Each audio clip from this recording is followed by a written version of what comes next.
How do you schedule globally without causing confusion or unfairness?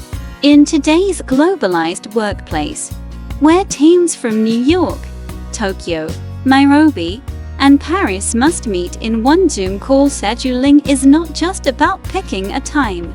It's a question of fairness, a symbol of respect, and sometimes a barrier to collaboration. If decisions are based solely on one time zone, you risk making half the world feel like outsiders. So how do we schedule globally without causing confusion, lateness, or unfairness? Fair scheduling doesn't come from clocks but from empathy. A good schedule is when everyone feels considered, not just when everyone adjusts.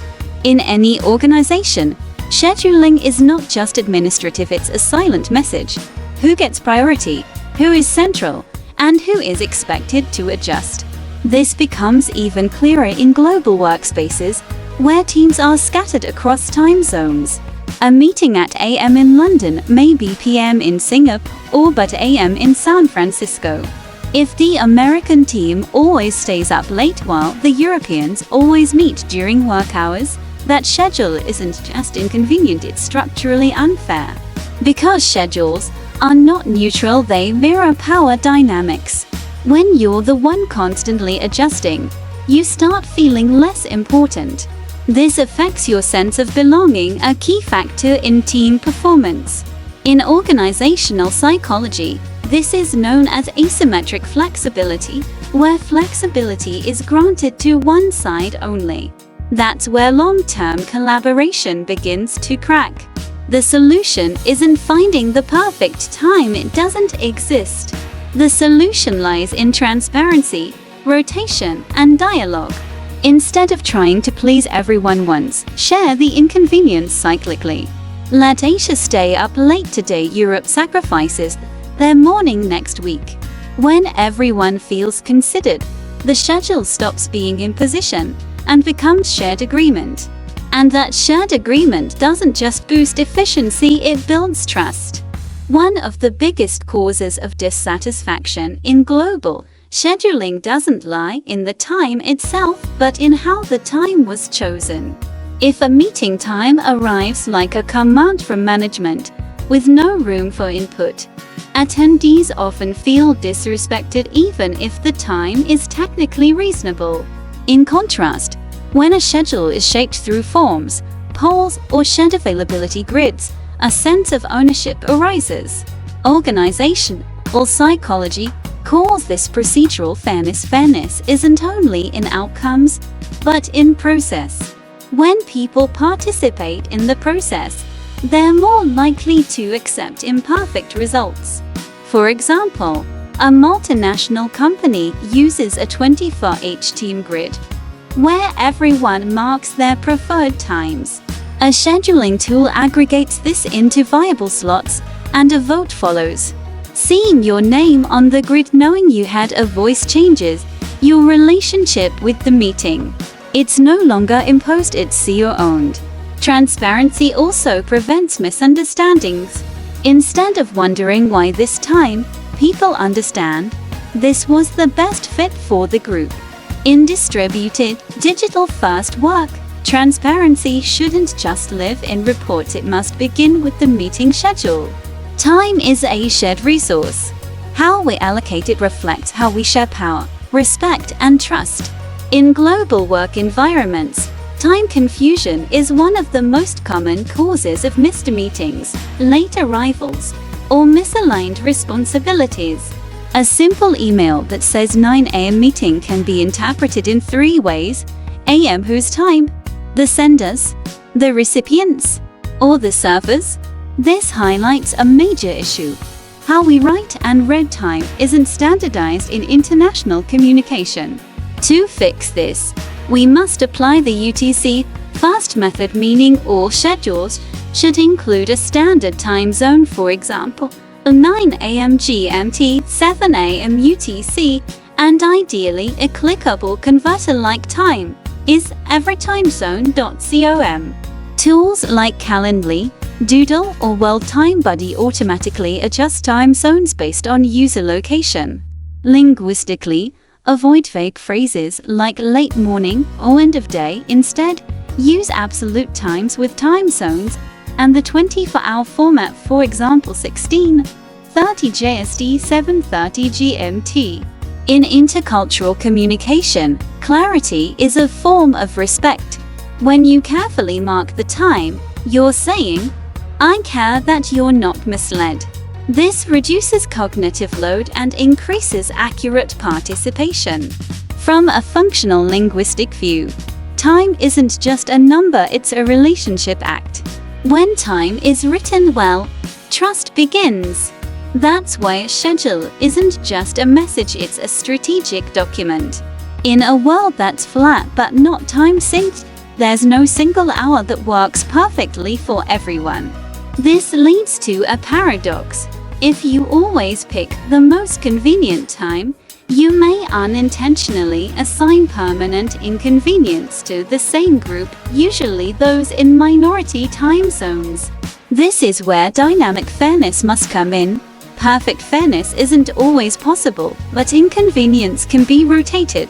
This model is known as rotational inconvenience. Each region is prioritized at different times, weekly or monthly. For example, this week the meeting favors us hours, next week Asia, then Europe.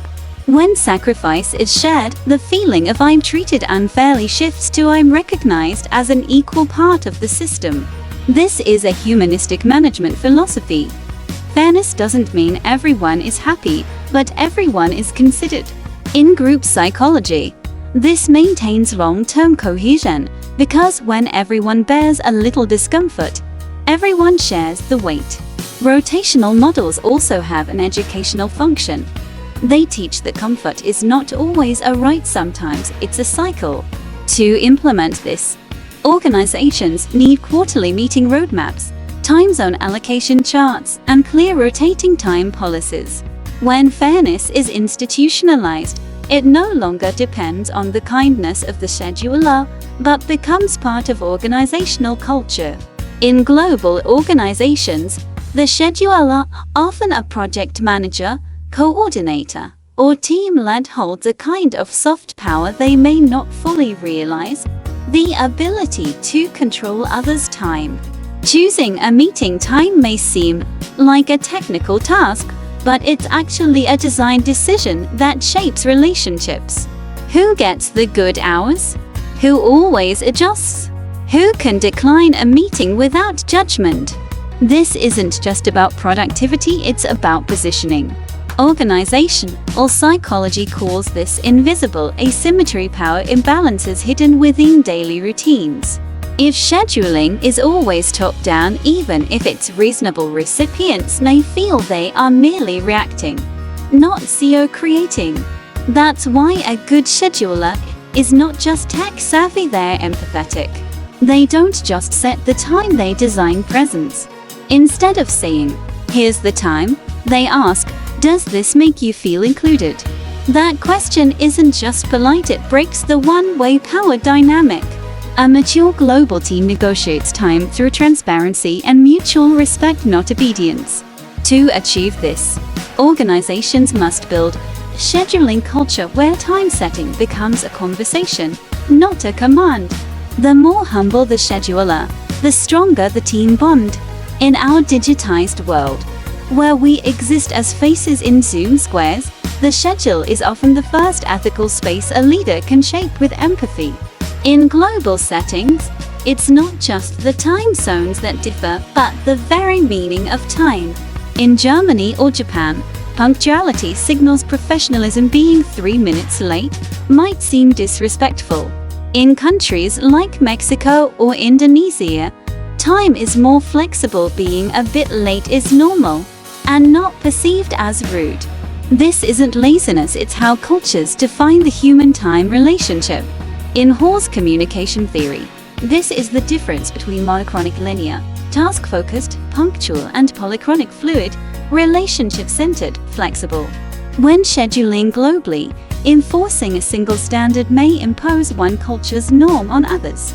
The solution isn't uniformity, it's creating transitional spaces.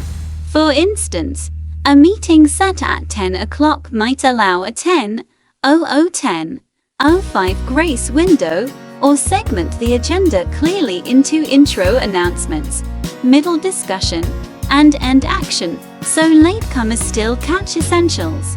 Invitations can also set expectations. We begin promptly, but allow 5 minutes for connection adjustments. How you describe time communicates cultural expectations.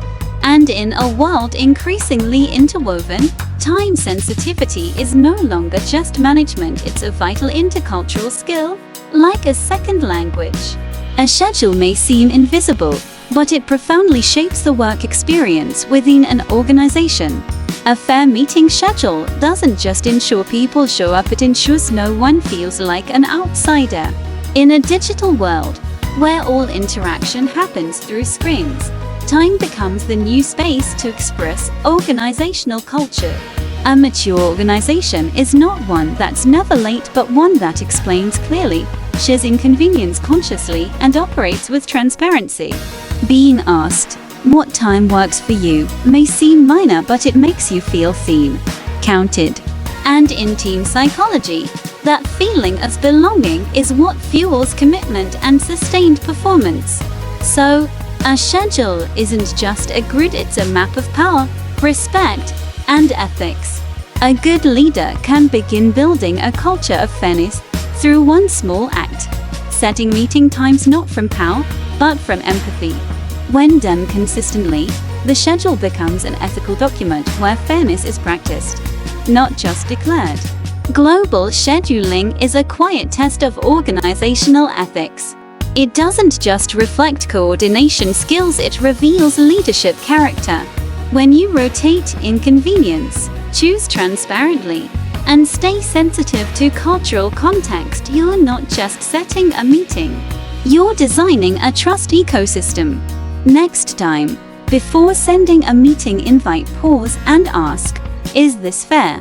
Who's making the sacrifice? And have they been asked? Because sometimes a correct schedule matters less than a shared one.